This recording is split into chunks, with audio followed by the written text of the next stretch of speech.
Magandang araw po, welcome po sa aking channel, Love9 TV. Nandito po tayo ngayon sa Lian, Batangas kung saan meron po tayong bagong video presentation. Isang beach house.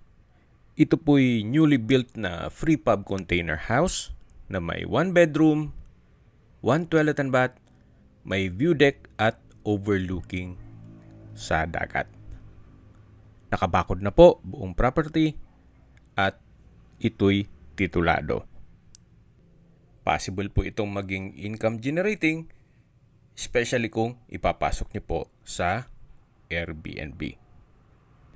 Yan po yung hagdan papunta dito sa may view deck na kung saan tanaw po ang dagat. Nasa loob po ito ng isang subdivision dito sa Lian, Batangas na kung saan may ilang mga private resort na rin po dito.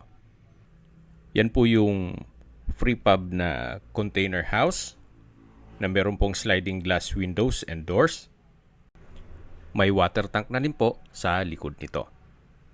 So meron pa pong spasyo kung sakaling gusto nyo mag-garden o maglagay ng maliit na pool sa likod ng property. So check po natin dito sa loob.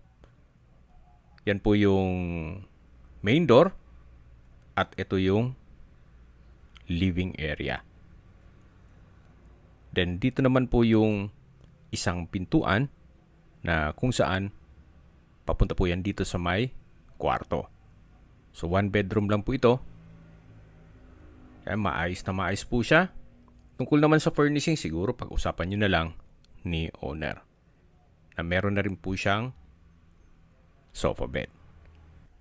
Kung hanap nyo po yung isang affordable na property na malapit po sa dagat, ito na po yung hinahanap nyo.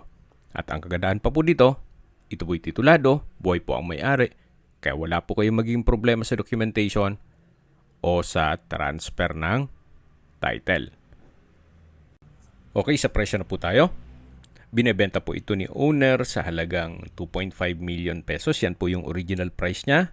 Then nag-markdown price na po siya sa 2 million pesos net. Ibig pong sabihin, si buyer na po ang sasagot sa lahat ng taxes at expenses with regards to documentation. Kung may mga katanungan po kayo, tawag lang po kayo sa aking numero.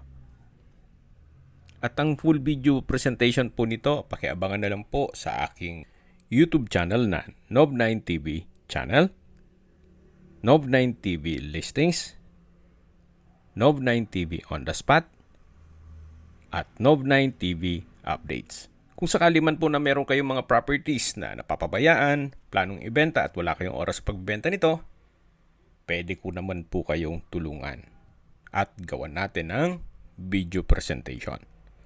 Tawag lang po kayo sa aking numero at usap po tayo. Salamat po sa walang sawang panunod sa aking mga videos. Ingat po kayo lagi.